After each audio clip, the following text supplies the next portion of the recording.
This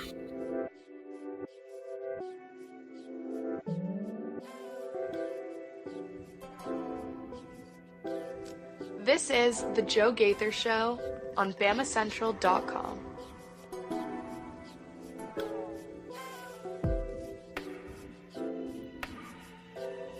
Good afternoon, Tuscaloosa, Internet world, West Alabama. How are we doing today? This is The Joe Gaither Show right here on Bama Central and BamaCentral.com. You're watching us on the Bama Central YouTube channel, or you're watching us on my own social media machines at Joe Gaither6 on Facebook, Twitter, or YouTube. We invite you to join us there, or you're listening to us on your favorite podcast platform, Spotify, Apple Podcast, or Amazon, The Joe Gaither Show on Bama Central, as we are getting closer and closer to game day, Alabama and South Florida on Saturday.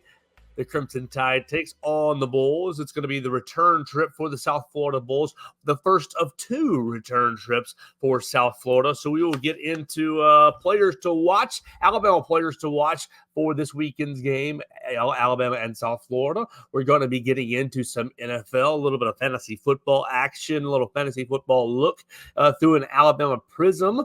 And then we'll get into Alabama basketball, making a little bit of news as well, and some SEC injury reports as we talked about that on today's Extra Point / Just a Minute for Bama Central and BamaCentral.com. That's going to be the game plan for the day. We invite you to jump in and join us on the comment section at Joe Gaither6 on Facebook, Twitter, or YouTube. You can leave me a comment, question, query, or complaint. We like the complaints the best. We pop them right up there and we can address them in the comments section. Before we get into the show, we want to tell you about our friend Derek Daniel State Farm. You can find him up there on Highway 69 North, right here in Northport. Call him today, Derek Daniel, 205-758-3391. Like a good neighbor, Derek Daniel and State Farm is there.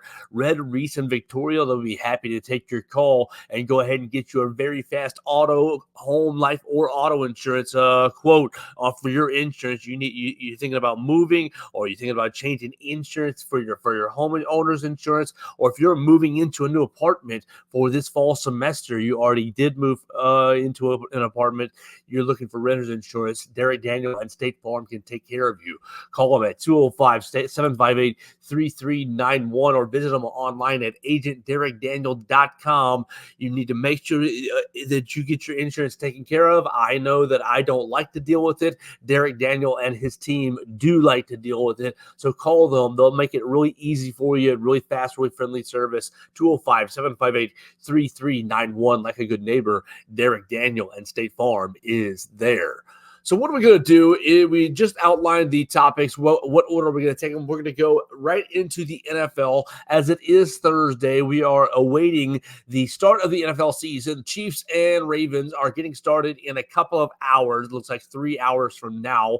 We will see what Derrick Henry is able to do on his new team. So let's look at the NFL as it is through Alabama perspective. You can look at Alabama in the NFL on BamaCentral.com, Alabama Crimson Tide on SI. Our friends Chris Walsh just put together week number 1, Bama in the NFL, so you can look at that right there on the front page for the time being. You got several Alabama players in action right to get the season started. And I'm like setting my fantasy football lineup, and I'm trying to be better about fantasy football this season because, full disclosure, I finished last in the league that I care the most about last season. For the first time ever. Usually I'm either making the playoffs or right on the cusp of making the playoffs. I have won that league before. I've won several different leagues in the past. But no, last year I was so neglectful of looking at my lineups, setting my lineups, looking at the waiver wire, sending trades out. It was very, very bad. And so full disclosure, finished last. But Alabama has got several players. You can almost set an entire lineup if you of just Alabama players. And if you were to do that, that's what we want to look at right here.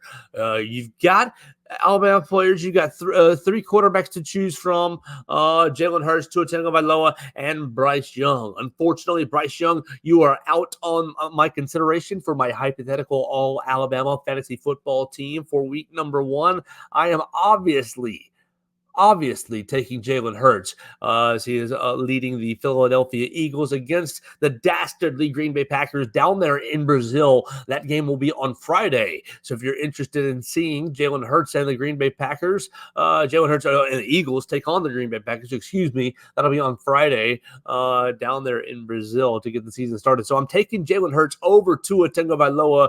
The Miami Dolphins are taking on the Jacksonville Jaguars, and I just think that Jalen Hurts, his dual threat ability, will make him a better fantasy football play. But I do think that Tua is going to play well in that season opener. Jaguars defense just a little bit better, but Packers have a good defense as well.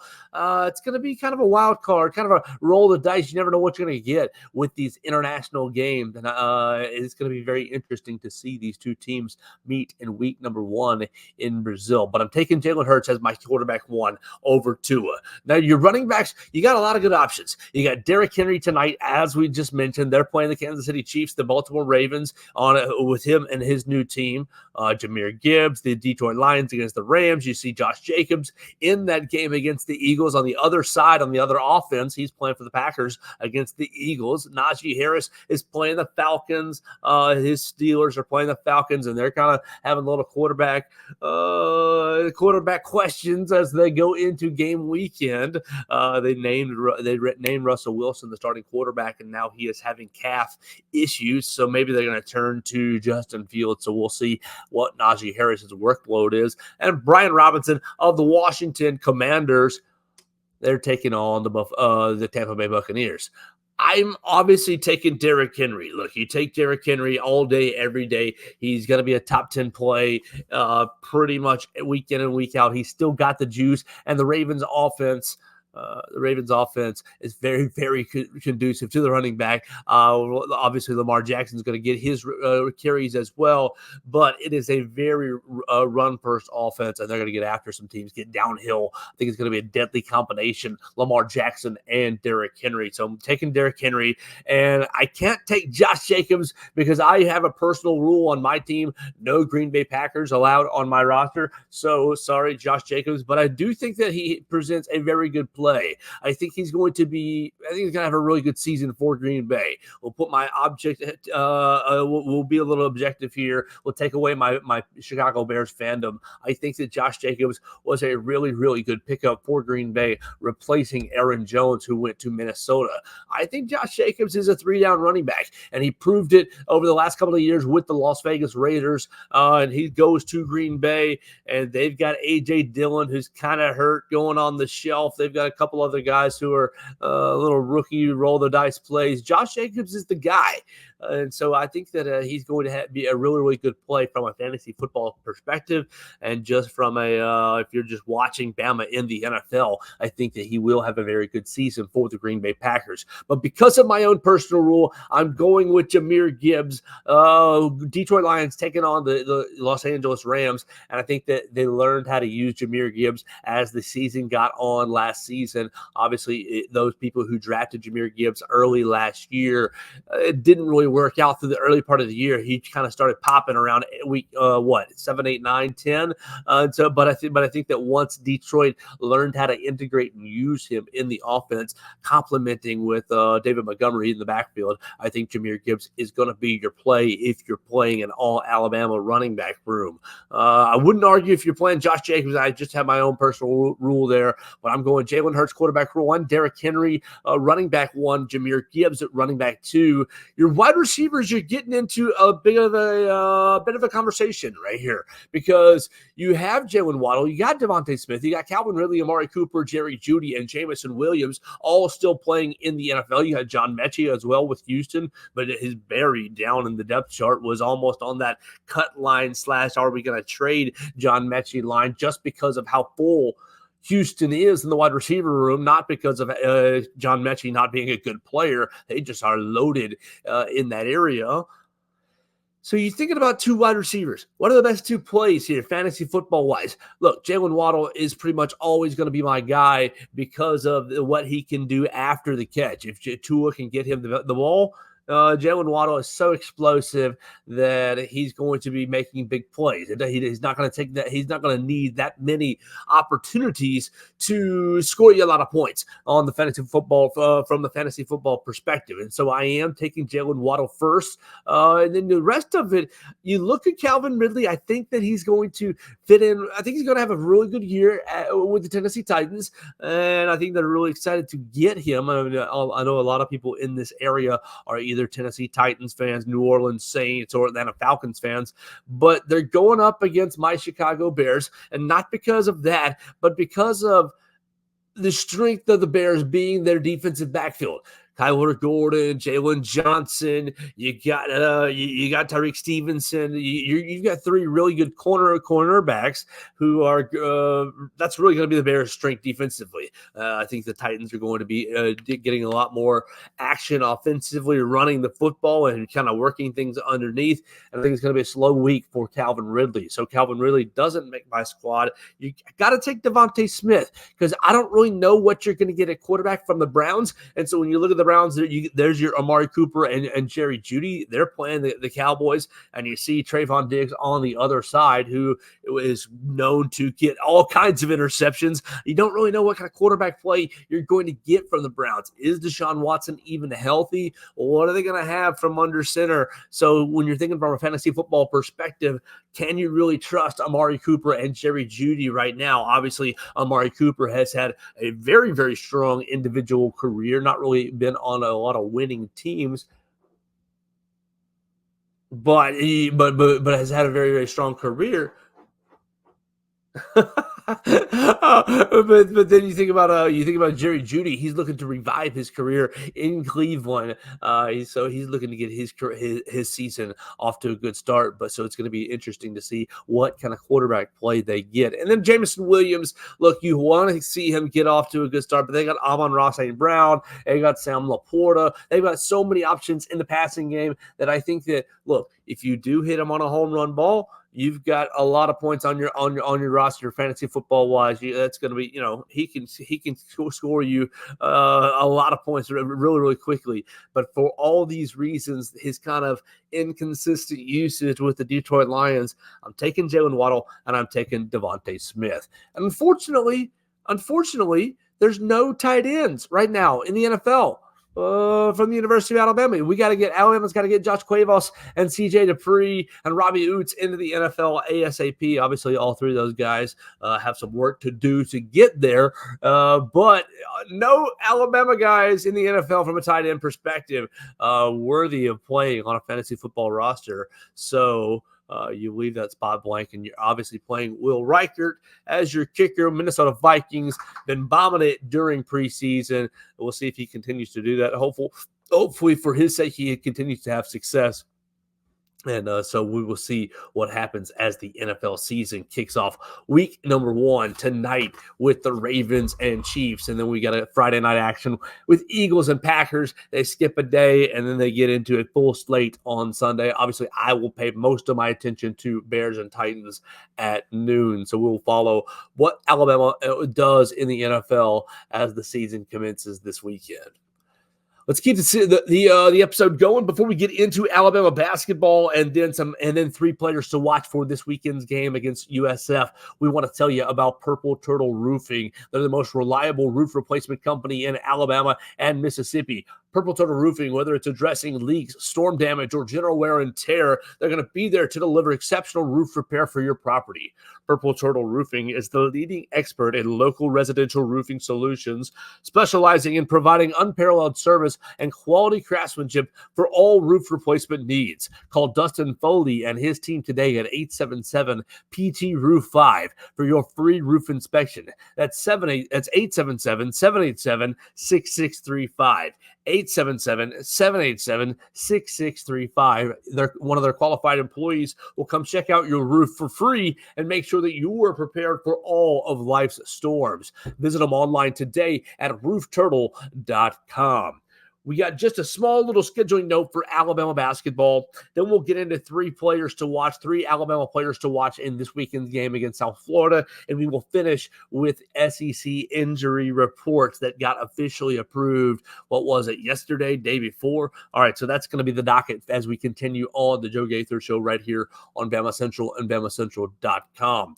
We want to get into basketball. Look, we're all excited about Alabama football getting into week number 2, but Alabama basketball is coming. And you guys know, if you've listened to the show any at all, I love Alabama basketball. We're getting into that very soon.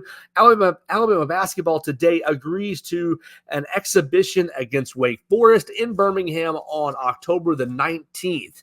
That's really going to be the first official action of the year. Last year, Alabama basketball goes up to North Carolina and plays Wake Forest and loses 88-80.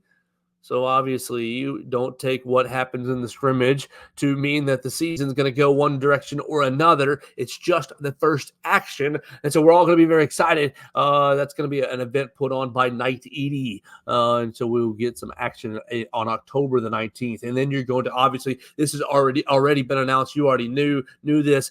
Alabama's playing Memphis and Huntsville in an exhibition as well on the 28th of October. And so that's really going to be two big exhibition games for Alabama basketball before the season gets officially tipped off. Alabama basketball announcing the Wake Forest matchup in Birmingham today on October the 19th. A lot of fun. I think that's great. I think it's perfect. The NCAA pretty recently enabled you to play 2 exhibition games in your state. And so this is the way that Alabama has exercised this new rule, or has taken advantage of this new rule by scheduling Wake Forest in Birmingham and scheduling Memphis in Huntsville. That Memphis game in Huntsville, I expect it to be sold out. I expect the Birmingham matchup to be sold out as well. It's going to be the smaller arenas, and everybody's going to be excited for the season. Look, Alabama basketball is probably going to be a top 5 team entering the season. The same rant that I have for football applies to basketball for preseason polls for basketball. Obviously, you can project talent, but you never know how the chemistry is going to work out. But it is very exciting what Alabama basketball season projects to be. And it's all going to get going in Birmingham against Wake Forest on October the 19th. All right, let's get into football. We're right here, 17 minutes. Let's get into Alabama football for this weekend. Look, yesterday we talked about the South Florida game, and you can go back and listen to that on any of the episodes, on any of the social medias right there on the Bama Central YouTube channel, or subscribe, rate, and review the show on the Spotify, Apple Podcast, or Amazon. But I wrote down 3 players to watch for this weekend. You all remember the 17-3 game. You all remember last year's game. And you heard me yesterday talk about how, look, it probably is overblown and it should have been a bigger score. Alabama should have scored more points with Jermaine Burton catching a Tyler Buckner touchdown pass. And look, who knows which direction the season would have gone if Tyler Buckner would have, if Jermaine Burton would have caught that Tyler Buckner touchdown pass in the end zone last season. You get further ahead of USF. It's not a close game. You all remember it was a very close game. You're sitting there 10-3, and it's Ty Simpson and Roydell Williams pounding away down the stretch on rainy Raymond James Field to get that last touchdown, to go to 17-3, to kind of put things away. So you never know how the season would have changed if Jermaine Burton catches that touchdown and James Ludeman says what's up on Facebook. We say what's up to you, just like that. It's that easy to comment on the show on Facebook, Twitter, and YouTube. But yeah, you never know what direction the season would have gone. But we're going to put that to bed. We'll use it for a little context. For one of my players here, well, maybe 2, I've written down 3 players that I think that you should be watching for on Saturday to have bigger games, or to watch to be more motivated, to have good performances on Saturday. Saturday, I think you should be watching Jihad Campbell. Jihad Campbell was second on the team in tackles, or tied for first on the team in tackles this past weekend against Western Kentucky. He had 9 total tackles, 6 by himself, 1 for a loss. And one interesting thing about Jahad Campbell's game was he barely ever came off the field. Jonte Lawson came off the field a couple times, but Jahad Campbell hardly did. They moved Jahad Campbell into edge position a handful of different third and long time. And so it's going to be very interesting to see how they use Jahad Campbell against Byron Brown this weekend. Because, look, we talked about it yesterday, Byron Brown, his dual threat ability, and we all remember how much Nick Saban struggled against dual threat quarterbacks.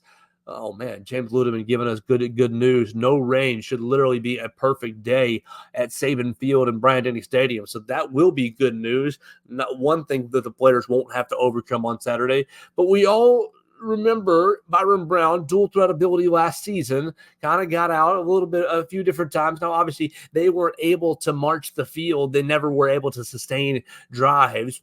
And so, obviously, Alabama holding South Florida to just 3 points. But Byron Brown, his dual threat ability, it's going to be something to be accounted for. I wonder how you use Jahad Campbell on Saturday. I believe that he's going to be your primary candidate to also go in and play the edge in specialized situations because of his ability to get after the passer. But in some other situations, kind of become that spy. I think Jahad Campbell's athletic ability, you saw last year a lot of times Dallas Turner did spy Byron Brown. And look, Byron Brown got a couple of yards here and there and it ended up totaling just right at 100 yards rushing.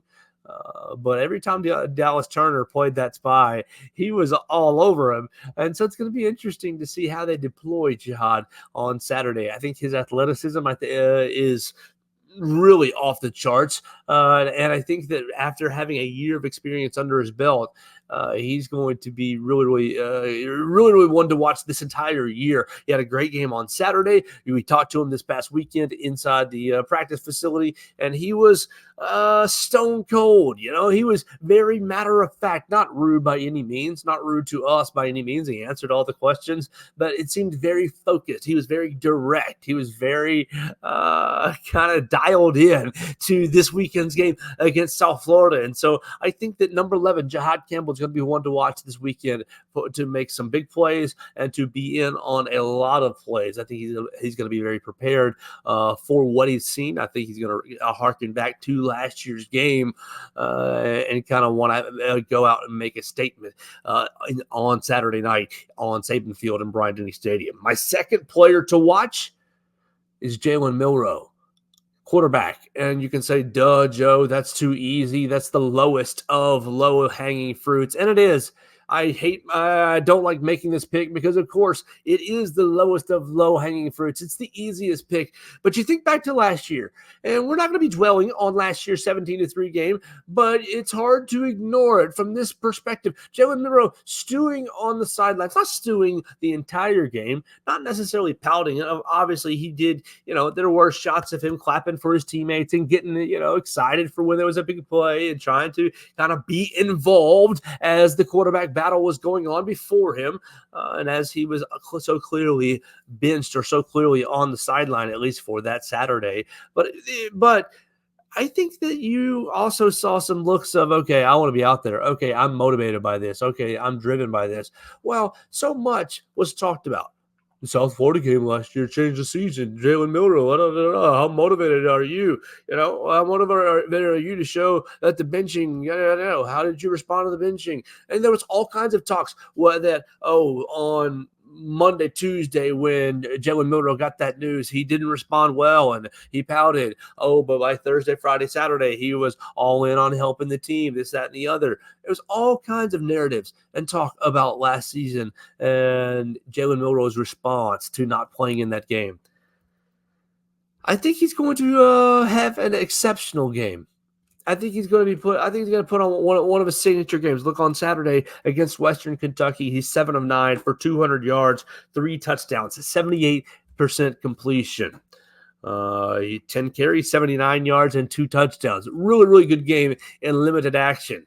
I think that he knows that he is in an offensive engine this season that has a lot of answers and has a lot of ways to score a lot of points. And we didn't get to talk to Jalen Milroe this week. I think a lot of it was to shield him from some of the questions and narratives that I just brought up. And that's A-okay, no problem. We talked to him after the ball game, and I'm sure that we will talk to him after this weekend's ball game. And I'm sure that they will make him available before the Wisconsin trip as well. But I think he's going to be have that extra juice this week. I think it's going to be a very special Jalen Milroe game this week. I think that he's going to be one to watch. So he's my number 2 player to watch. I got number 1, Jahad Campbell. Number 2, Jalen Milroe. Number 3, we will try to go off the wall just a little bit, and we'll go LT Overton at the bandit position. Number 22, LT Overton. This past Saturday, the transfer from Texas A&M had 4 tackles, 1 solo tackle, 4 total tackles, kind of rotating in behind Jamarian Latham. And so I think that he is going to be one to watch because of the speed that the South Florida is going to be playing with. I think he's going to be caught on the field a lot. Not caught on the field. That's a bad way to phrase it. I think he's going to end up on the field a lot. The rotations are going to be shrunk down just a little bit just due to the hurry-up offense that South Florida presents. You're going to be on the field the entire possession until you can get off the field, bud. You can look at the sidelines, but you're not going to have enough time for your backup to come on the field before South Florida's up at the line of scrimmage ready to snap it again. So because of that, I think you're going to see series where Jamarian Latham's out there. I think you're going to see series where LT Overton is out there. And I just, little feeling that LT Overton's going to be involved in a pretty impactful play. It's going to be in there for enough plays to where after the game, people are going to be writing about LT Overton and his performance. Oh, he's really coming along. How has he transitioned from Texas A&M to Tuscaloosa? Blah blah blah. You're going to be writing those kinds of stories about LT Overton, and how have you come along this season? And we're going to have a lot of fun on Saturday night. Like I said yesterday, I think I'm sticking with I'm still feeling it. 55-17. I think I'm still feeling it on Saturday. My note here is LT Overton, how to stop the hurry-up offense. And my notes are how to stop the hurry-up offense, stopping first down. Look, it's so dangerous, the hurry-up offense, when it's in rhythm. Oh, here we go. 6 yards here, and we're going. We're off and running. 6 yards here, we're on the ball. Hit 5 yards there, we're first and down. 6 yards here, we're on the ball again. 4 yards there, first down, right? We're just in rhythm, and we're coming at you. And it's attacking, and it feels like it's coming downhill at you. And that's very, very challenging to stop. But when you can, it's first down, and we're on the ball, and bam, you get that stop for a loss. Oh, it's 2nd and 11. Oh, it's tackle for no gain. It's 2nd and 10. Oh, it's tackle for 1 yard gain. It's 2nd and 9. It's that first down is going to be really, really important. Really, really important to get that stop for a loss or get that stop for a net neutral gain. Do one of these early down stops. Put them in 2nd and 7, 2nd and 8 and 9 and 10. You get them into those 2nd and longer situations. That's how you're going to stop this hurry-up offense, because, boom, 2nd and 6, it's incomplete pass, and boom, now it's 3rd down and 6, and you got a chance to get off the field quickly. And their time of possession, their defense goes back on the field. We saw it on Saturday. Everybody's been kind of crying and moaning about Alabama's 20-some play drive that they gave up to Western Kentucky. Oh, well, look. Alabama's offense was scoring so fast that it was either scoring fast or it was off the field fast. There was no real in between on Saturday. It was either 3 and out, a couple once or twice, or it was 2-play touchdown. And Alabama's defense was back on the field, giving up yards to Western Kentucky, and they chipped away at it. The same goes if you can get a hurry-up offense off the field in 3 and out, 50 seconds came off the clock, and Alabama's offense is back on the field. You're going to really get after some teams, and I think that's going to be the real focus on Saturday is winning first down. And so you look at Jahad Campbell and look at LT Overton. I'm just picking those 2 guys out because they're the 2 defensive players that I picked for our 3 players to watch for the week. I think that you're going to have really, really important assignments of winning on first down, really attacking their man, whether it's going to be in run, and you will see a lot of run, right? I think that Byron Brown is going to get after you a lot in quarterback run. A lot of read option. A lot of guys having to play assignment football. A lot of guys left one-on-one. And obviously, look, Alabama has better athletes than South Florida. Let's not kid ourselves. Let's not be silly about it, right? Alabama has better athletes all over the field, 1 through 11. Byron Brown's a good quarterback. He's a good athlete. He's a good dual threat athlete and quarterback. But is he the best dual threat athlete? No. Nico Iamaleava, when Alabama goes up to Tennessee, is going to be a lot better than Byron Brown. I mean, there's just one right off the top of our heads. All right. And so this is just a taste of that.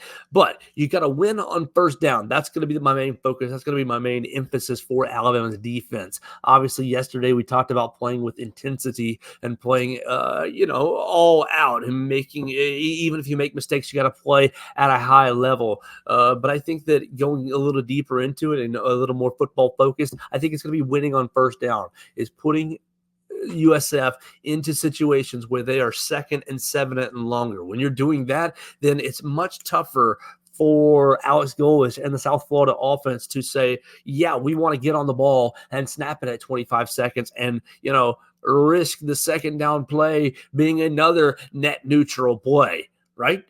You get it, it's 2nd and 9, and you go hurry up offense, and you do inside div, a little inside zone, a little counter action, and Alabama stops you for a 1 yard gain, and boom, it's 3rd and 8. It's 3rd and 8, and you're behind the sticks. And okay, are you getting back on the ball? Hurry up again. I think it becomes a little more challenging from the South Florida perspective when you win on first down. So that's going to be kind of a little more inside football for Alabama's defense. As we continue on in the show, we want to once again thank Derek Daniel and State Farm for sponsoring the program. You can call him at 205-758-3391 or visit him at 4604 Highway 69 North, Northport, Alabama, 35473, just about a mile off of McFarland Boulevard. You go just past, past the Taco Bell, past the Publix, just past the Tiger Rockets, going to be on your left. Derek Daniel and State Farm, you can call them at 205-758-3391 for all your home, life, and auto insurance needs, your renter's insurance needs, your boater's insurance needs. I know the summer is winding down, so boater's insurance may not be the thing right now, but they can help you take care of really anything that's on your plate. They want to make it easy and simple for you. Call Red, Reese, and Victoria today at 205-758-3391 for all of your insurance needs. Like a good neighbor, Derek Daniel and State Farm is there.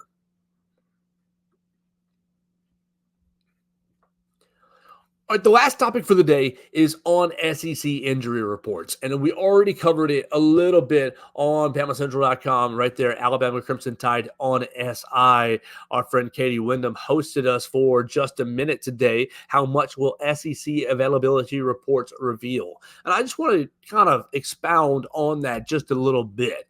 Obviously, we won't make that the headline of the show because we don't want to take away from just a minute's clicks. But we do want to talk about availability reports for people who didn't see it in 2 minutes. Look, you've got several different. I'm going to see if I can find what I was looking at earlier. Yeah, here we go. You've got several different availability reports. You've got availability reports that are coming out from the SEC this year. Matthew Berry. Nope, that's not what I want. I want yes, right there from you. Perfect. You're going to have injury reports for all SEC games. And if the SEC teams have an inaccurate or late report, their fines can range from $25,000 to $100,000. Who did he say? Who did she say had a screenshot? Oh, yeah. So you could, if you're lying on your injury report, you can be fined anywhere from $25,000 to $100,000. The injury report designations range anywhere from out, doubtful, questionable, and probable. Okay, there you go. That's what you got. So let's talk about it for this weekend. Obviously, Alabama doesn't owe anyone an injury report. The only injury report that we are seeing is South Carolina and Kentucky. South Carolina lists offensive lineman Ja'Kai Moore out, and Kentucky lists 6 players out. 2 doubtful, 1 questionable, and 4 probable. It doesn't matter who they are. Really doesn't. Let's kind of parallel it to Alabama. Alabama right now is dealing with pretty good injury health, pretty good health overall. And so I don't know who was in a black jersey today, but I do have a good guess of a couple of people. You think about Jaden Roberts and his hand injury. Obviously, he played this past Saturday. I think that he will be playing this Saturday again. Does he belong on Alabama's list as probable, or is he cleared? And he's not even on the list because he's not wearing a black jersey. I'm not real sure what his designation would be. You're going to have some gray area right there. But what I do know is I think that Jeremiah Alexander, is he a redshirt freshman by now, or is he a sophomore by now? The 5-star from Thompson, was a defensive lineman, has moved to inside linebacker and has reportedly done well in his transition. Kind of struggled for a little bit at the beginning, but now has kind of caught on. Jeremiah Alexander, he's going to be probably listed as out. All right, so there you go. But the interesting designation goes to Caden Proctor because we talked about it yesterday. Who's going to play left tackle for Alabama? And it was all about, okay, is it going to be Elijah Pritchett? Is it going to be Tyler Booker? Are you going to flip Wilkin Formby over there? Is it going to be Miles McVay? You got a lot of options. We talked about it on yesterday's program, pretty much the whole first segment. What do you do with Caden Proctor in this injury designation? You think about this week, and you listen to Kalen DeBoer, and he says yesterday on Hey Coach, I think he's day-to-day. He says basically the same thing on the SEC coaches teleconference. I think he's going to be day-to-day. He's basically, we're evaluating it right now. We're kind of day-to-day. We're feeling it out. So would that be, is he day-to-day like he could play, but we're just holding him out because we are being precautious? Okay, fine. Like, look, that happens all the time. Billy's hurt. Billy needs an extra week, because we're playing a scrub team. But is he listed as probable? But we are going to hold him out. So should you list him as out, or would he be listed as one of the other ones, doubtful or questionable? We're thinking about it with Caden Proctor. Is he questionable to play this weekend? I think that's probably fair. Is he doubtful to play this weekend? I think that's definitely probably fair. I don't think you're going to see him this weekend, but I think that if Alabama were playing the Georgia Bulldogs this weekend, if Alabama were playing the Texas Longhorns, the Ohio State Buckeyes, if Alabama were playing the national championship game on Saturday, then I do think Caden Proctor would play. But they're not. Alabama's playing in South Florida. So how are you going to designate? I think that it becomes a very interesting debate because I do think that if it were just, like I said, a national championship game, if it were a bowl game, if it was an SEC title game, if it was the Iron Bowl on Saturday, then Caden Proctor would be playing. I think that he is good enough to say, you know what, put me in, coach, strap it up. I'm going to, give me the bit and let me bite down and grin and bear it. We're going to do it. But I think because it's South Florida, because it's an inferior opponent, you feel way less pressure to put him out there, way more pressure to protect him from himself and say, you know what, we got bigger battles down the road. We're going to Wisconsin next week, right? You hold him out. And so how do you designate that? Do you designate it that he can play, and so he's probable? Or is it just strictly through the lens of what we will do with him, what our program will do with him? So our program is going to hold him out, so we're listing him as out. I think that right now, Kalen DeBoer probably knows what Alabama's going to do with Caden Proctor. Probably doesn't know what Alabama's going to do at left tackle. It probably doesn't have that set in stone quite yet. With still 2 days until kickoff. But I do think that he knows that Caden Proctor is or isn't playing. And I think he's leaning towards isn't, due to what you've got coming down the line. At Wisconsin, Georgia coming into town, boom, then you're at Vanderbilt. It's all coming, right? Okay. If you can buy Caden Proctor an extra week to get healthy, to be healthy, then I think you do it. And so I think the injury designations are going to be very interesting this year.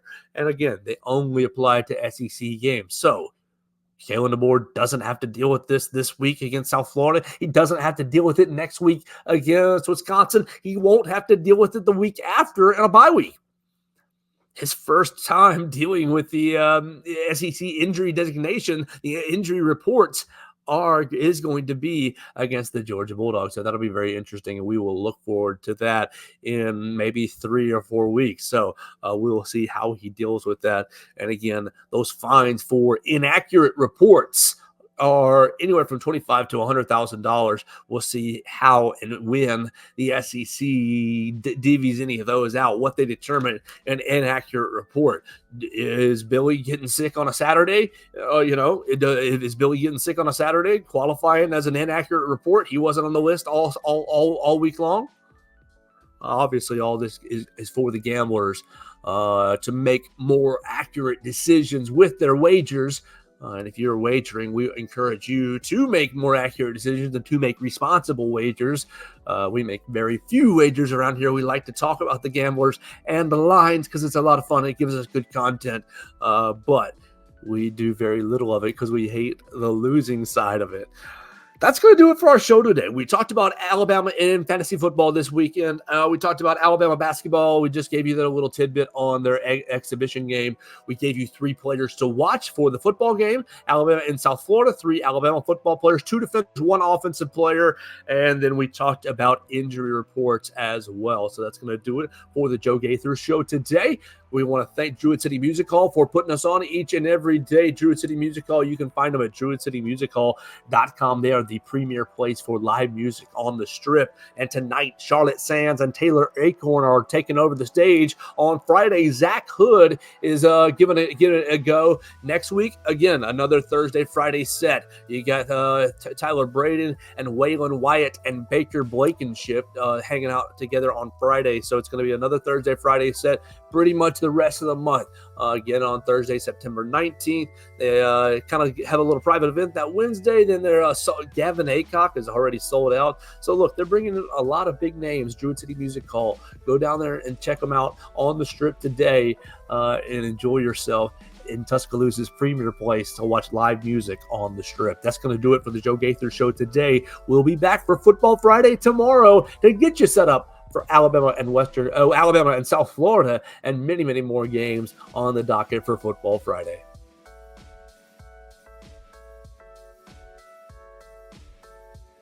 Thanks for joining us on today's edition of the Joe Gaither Show on Bama Central. Keep up with Joe on all his social media pages at Joe Gaither6. Subscribe, rate, and review the show on Spotify and Apple Podcasts, and be sure to read us daily at BamaCentral.com.